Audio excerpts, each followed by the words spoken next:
Thanks for joining us for CBN NewsWatch. I'm Gary Lane. Today, Israel pounding away at Hezbollah as the IDF reveals it has found hundreds of millions of dollars that the terrorist group has hidden under a hospital. And the controversy over how Israeli intelligence on attack plans on Iran has become public, as a former U.S. ambassador to Israel says the Biden-Harris administration is undermining the Jewish state. Here at home, a major voting bloc that has historically voted for Democrats may be swinging away in this year's election from Vice President Kamala Harris in favor of former President Donald Trump. And a historic mosaic called the greatest discovery in Israel since the Dead Sea Scrolls, now on display in our nation's capital. We'll bring you a look.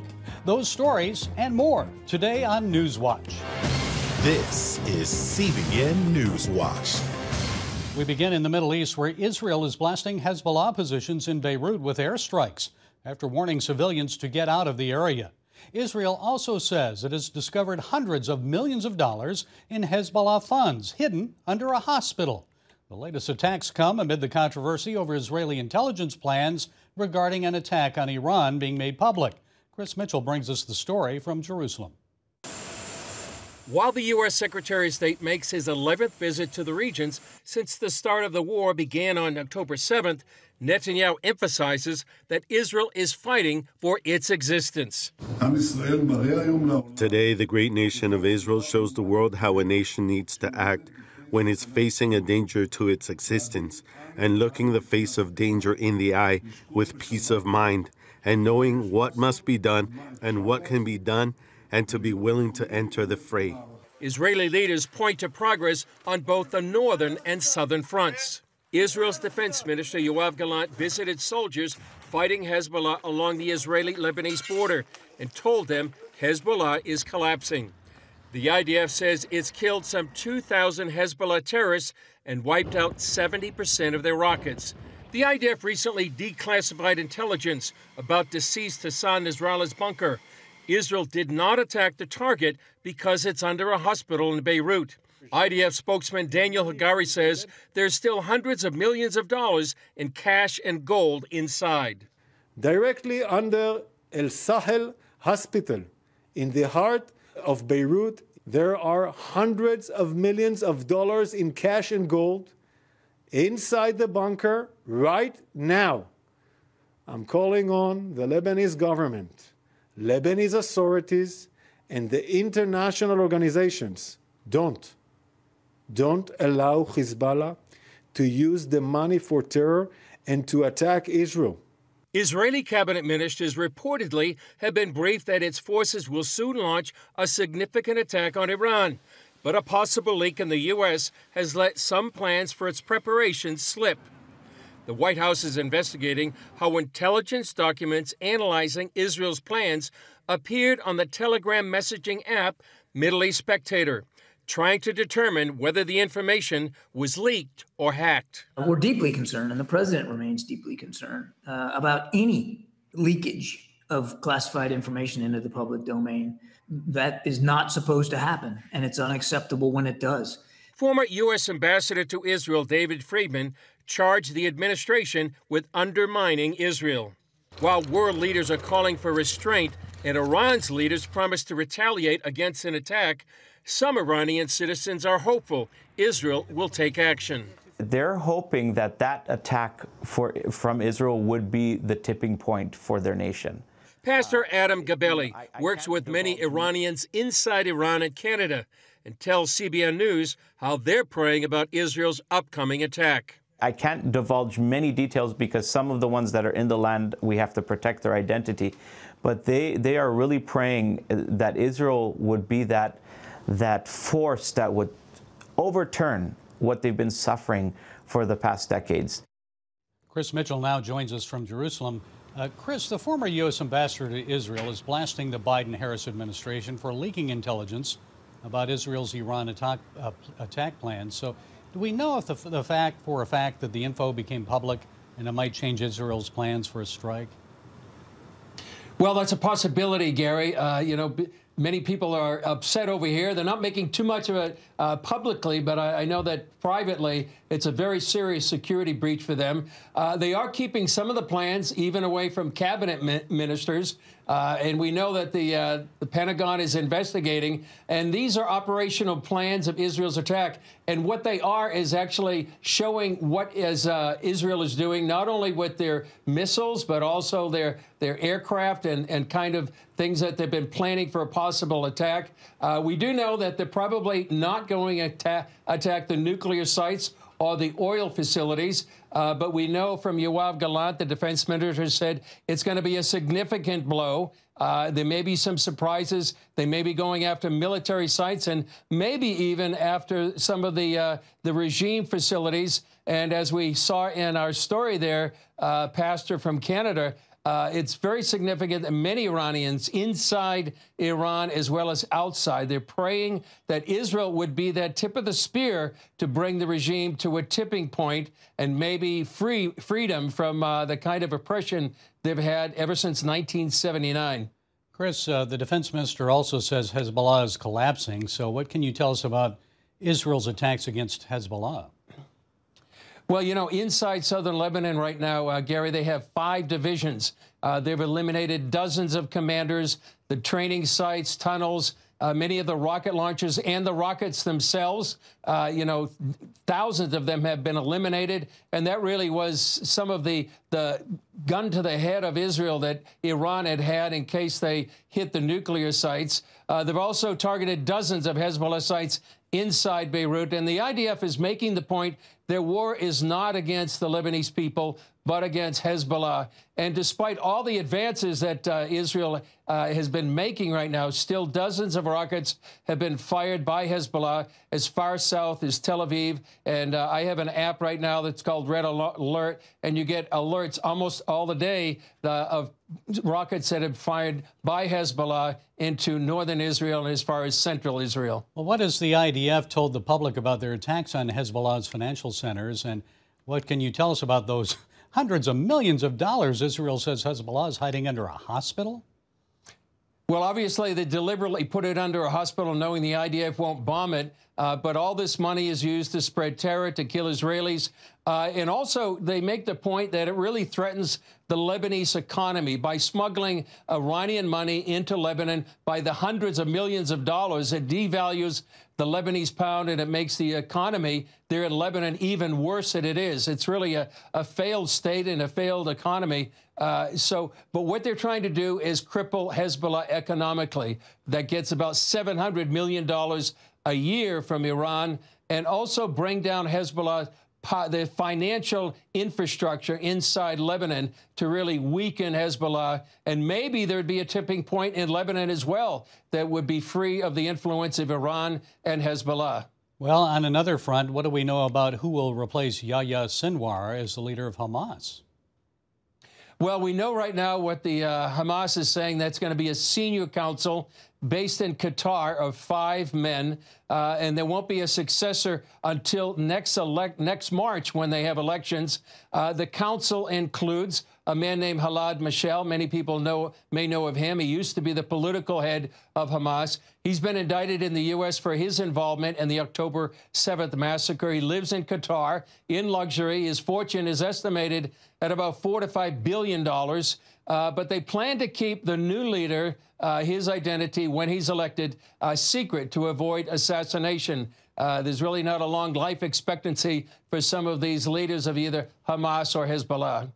Well, U.S. Secretary of State Blinken is in Israel again, pushing for a ceasefire. What are the chances of that happening? Well, his 11th visit, Gary, he hasn't been successful for 10 times.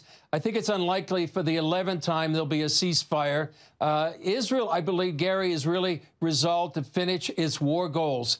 That would be to defeat Hamas, not allow them to govern the Gaza Strip anymore, and to return the hostages. You know, a lot of people are making the point after Yahya Sinwar was eliminated that if they had listened to the White House and not gone into Rafah, some say the IDF may not have been able to eliminate Sinwar. Same thing up north. Israel wants to finish the job against Hezbollah, free southern Lebanon of Hezbollah, and allow its citizens to go back to the homes in northern Israel. So I don't think we're going to seeing a ceasefire anytime soon down south or up north. And Chris, what do you have today on the new Jerusalem Dateline? Well, updates on the latest in the war. We have analysis by Reserve Major Amiad Cohen, who has a very interesting analysis of the war in Lebanon. We also have the Parade of Nations from the ICEJ Feast of Tabernacles. More than 500 pilgrims, Christians from 54 nations, came here to celebrate the Feast of Tabernacles and tell to the Israeli people, you're not alone. Okay, our CBN News Middle East Bureau Chief Chris Mitchell, thanks as always, for your insights, Chris. Stay safe. Know that many people are praying for you and our staff there in Israel. Well, you can see the latest Jerusalem Dateline tonight on the CBN News Channel at 8 Eastern. You can also watch on the CBN News app or on YouTube. Coming up here at home, a major voting bloc may be moving from Vice President Kamala Harris to former President Donald Trump in this year's election. We'll take a look at where the votes of the working people in the U.S. may be going when we come back.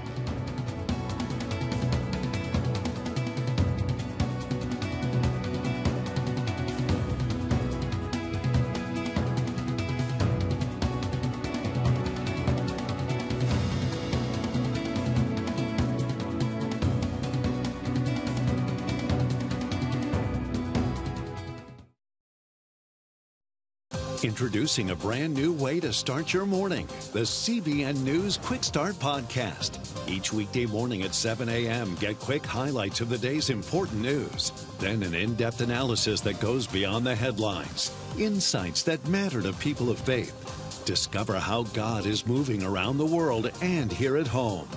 Find the CBN News Quick Start Podcast on iTunes or wherever you enjoy listening to podcasts, because truth matters. The blue-collar vote will play an important role in this year's presidential election. A major reason? Unions may not be the reliable vote the Democrats have depended on in the past. CBN's chief political analyst David Brody has that story. The presidential fight in battleground states has a number of key storylines. High on the list, the union vote. This is the first time in decades just got endorsed by the rank-and-file members of the Teamsters, which I happen to think is amazing. That was a surprise. An unexpected 60% of the union expressed support for Donald Trump over Kamala Harris. There are a number of reasons, including his administration's economic populist success, a new pledge to not tax their overtime, and promises to protect their jobs from cheap migrant labor. Trucker J.W. Payne, a Teamster for 14 years, adds another. The Democrat has totally left the working man and woman. The blue-collar workers. They're more like, we want to go spend time with George Clooney up in Hollywood and get that caviar versus sit down and have banana pudding and also bologna cheese sandwiches for lunch. That mindset seems to be at the heart of the change. More union members now see Democrats as the party of the elites, out of touch with traditional family values. My, how times have changed. In 1968, nearly half, 46% of Americans who lived in union households identified as Democrat. By 2016, that number had shrunk 11 points to just 37%. When Trump came on the scene, another drop, now down to 33%. Steve Gruber is a former union member from Michigan. When you go to big union states like Michigan or Nevada, there's this erosion of support. I mean, they're leaving in droves because they know the economy was better under Donald Trump. VP Harris has some union backing, at least in the leadership ranks. Sean Fain, head of the big United Auto Workers Union, got a prime slot during the Democrat convention. Kamala Harris is one of us. She's a fighter for the working class. Union Democrats say they like the legislation passed during the Biden administration that they believe will create jobs for them in construction and manufacturing.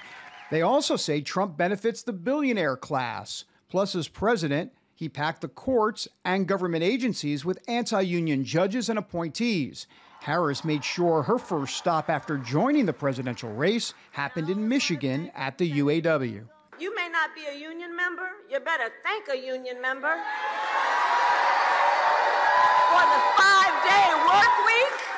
You better thank a union member for sick leave. You better thank a union member for paid leave. You better thank a union member for vacation time. She'll be doing the thanking if she can do as well as Biden did with union members in 2020. Biden won 57% of the union vote in the key Rust Belt states, compared to Trump's 40%. Union voters typically make up about 20% of the electorate. That's about 1 in every 5 voters. And there are roughly 2.7 million union members in those battleground states alone.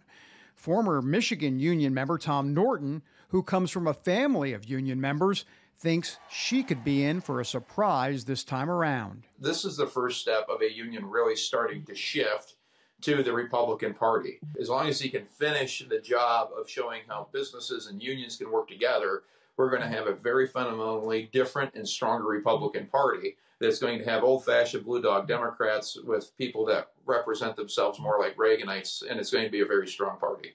It's all part of a shifting electorate that makes this presidential race even more intriguing. David Brody, CBN News, Washington.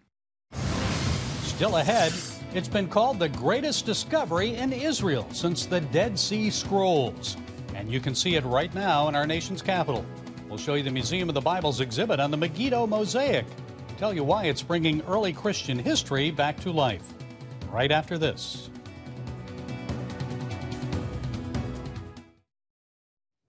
An ancient discovery sheds light on the early church. The Megiddo mosaic dates back nearly 2,000 years.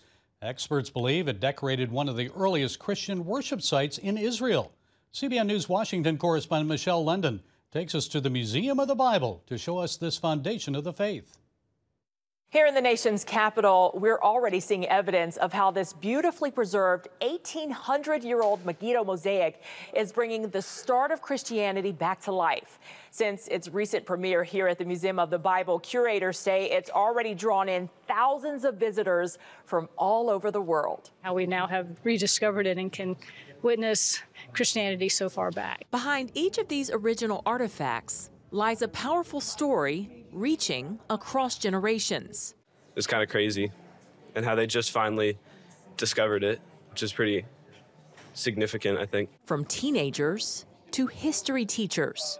This exhibit, for sure, has been my favorite part. We saw an eagerness to learn. What we teach and something that is an artifact, something that is real, and something that most importantly is interesting, is really profound for students. When I heard about this mosaic and read the story behind it, I got the same kind of chills and the same kind of goosebumps. Historians like the Museum of the Bible Scholars Initiative director, Dr. Bobby Duke, described the Megiddo mosaic as the greatest discovery in Israel since the Dead Sea Scrolls. What's something people don't know about this exhibit or may not know? I would say the question we get asked the most often, is it real? It does date back to the 3rd century, AD 230. A period before Christianity became an official religion of the Roman Empire. The Megiddo mosaic features a table used for communion and a design showing 2 fish, early symbols of Christianity, with handcrafted geometric patterns. To make the designs that we see even around this flooring here, I mean, that takes hours and hours and hours. The mosaic likely decorated one of the oldest Christian prayer halls in Megiddo, a city located in Canaan. In the 1940s, this site of ancient worship became buried under a newly maximum security prison, where it remained for 60 years. Then, in 2005, archaeologists accidentally rediscovered it. They're wanting to do some construction. And whenever you do construction in Israel, you have to do a salvage archaeological dig to make sure that you're not constructing over something significant.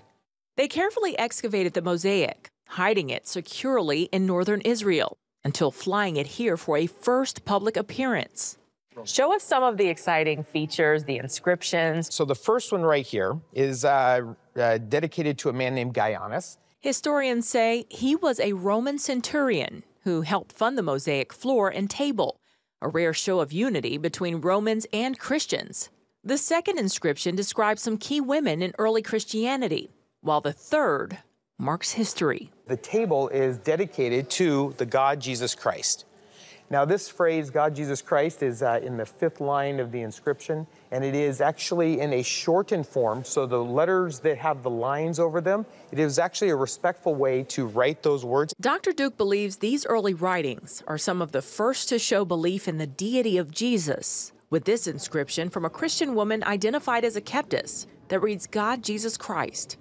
The Megiddo mosaic is one he hopes will open up a world of possibilities for future discoveries. I think the thing that excites me the most is we never know what the next excavation is going to show and demonstrate. No one before 2005 would have ever dreamed we would have found something as beautiful and significant as this. So what's around the corner? The Megiddo mosaic exhibit is on display here at the Museum of the Bible through July 2025. And after that, curators say it may visit some other U.S. museums before returning home to be memorialized close to its original site in northern Israel. Michelle London, CBN News, Washington. Coming up, a copy of another historic document, the U.S. Constitution, sells for a big price at an auction. We'll have that story for you when we come back. You're watching CBN News Watch.